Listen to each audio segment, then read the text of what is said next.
If you're currently learning how to scratch on a controller, make sure you watch this video first. Let's go.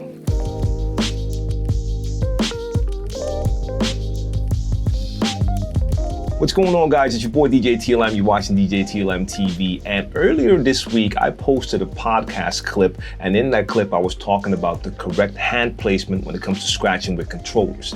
Now, during the podcast, I explained that I noticed that some DJs with controllers were using a different technique. And at first, I didn't quite understand what was so different about it.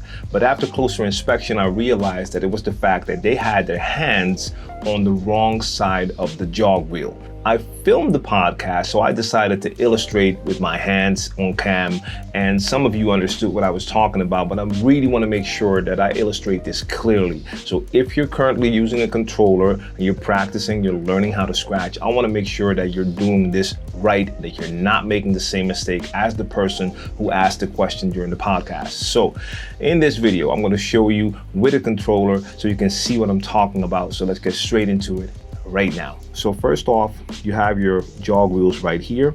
If you imagine that this is the middle of your jog wheel, then this side is the left side of your jog wheels. This side is the right side of your jog wheels.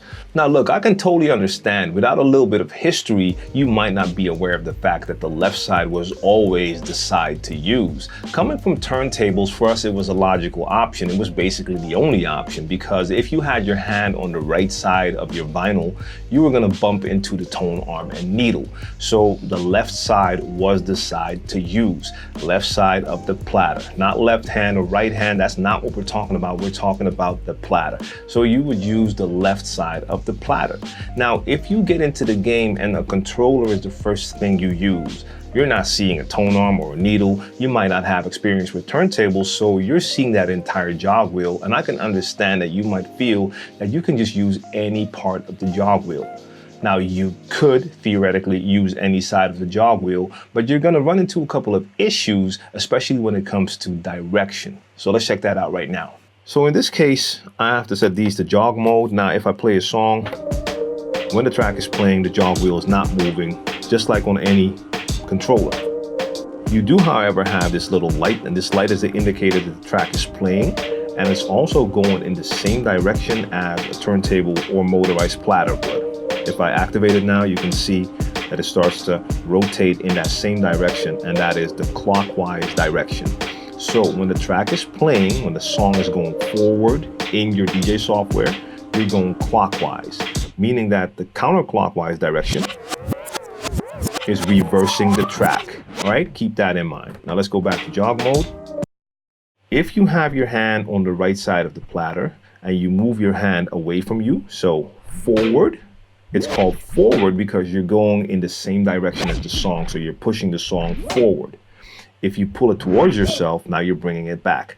So forward, backwards. And if you have the scratch sound ready right here, now I'm going forward, now I'm going backwards.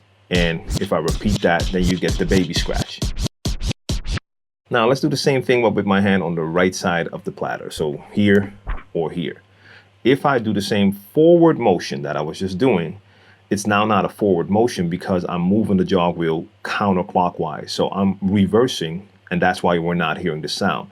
I have to go in a clockwise direction, so I have to pull my hand towards me to get that sound. And now I have to push it away to bring it back. So I'm doing the exact opposite of what I'm doing here. Forward, backwards, but now I have to do backwards, forwards. Now you can still get the same sound. You can hear that, right? You still get that same sound, but you're not moving in the right direction. And this could cause issues if you want to later on switch to motorized platter, or for instance, if you want to follow some online scratch instructions. If you go check out scratch tutorials, most of the times you're going to get instructions like move forward and do whatever movement with the fader and move back. And all of those instructions will look like this: forward and back. If you're used to that side, when they say forward, you're gonna have to do this. So you're doing the opposite of this. I think that's gonna just cause a lot of confusion. So I would suggest, if you're just learning how to scratch and mix now, and you're doing it on this side, move the hand to this side, move the hand to this side, and start to learn how to use it and move your hands in the correct direction.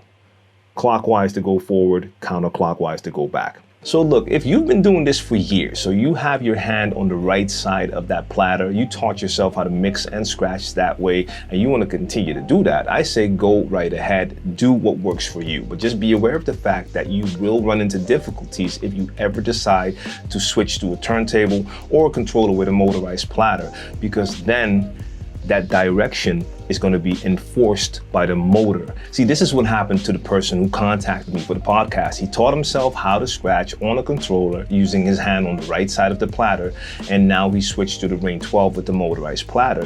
And now he was having trouble because now he feels that he's going in the wrong direction, because now you have a motor that's actually spinning in that right direction. It's enforcing that rotation in the right direction, clockwise. That could be an issue. So I hope this video clarifies everything you need to know and everything you need to keep in mind. You have your controller, you have your jog wheels, and they don't move. But keep in mind that there is a direction, the clockwise direction. That's the direction your track is going in. So going with that is pushing it forward, bringing it back is pulling it towards you. And if you have your hand on the right side of the platter, that just doesn't work. All right. Like the video, share it with any DJ you know who is using the right side of the platter. Make them watch this video. If you already started on that right side, but you're still in your beginner stages, make that switch now, unlearn that technique, and start to do it with your hand on the left side of your platters, your jog wheels. It's going to help you out in the long run. If you're new to my channel, I have over 400 educational DJ videos, so make sure you subscribe and activate notifications so you don't miss out on any of my future videos. Yeah, like I said, I really hope this helps you out. It's late. I'm going to bed. Have fun, practice, enjoy, and see you next time. Share the knowledge. Peace.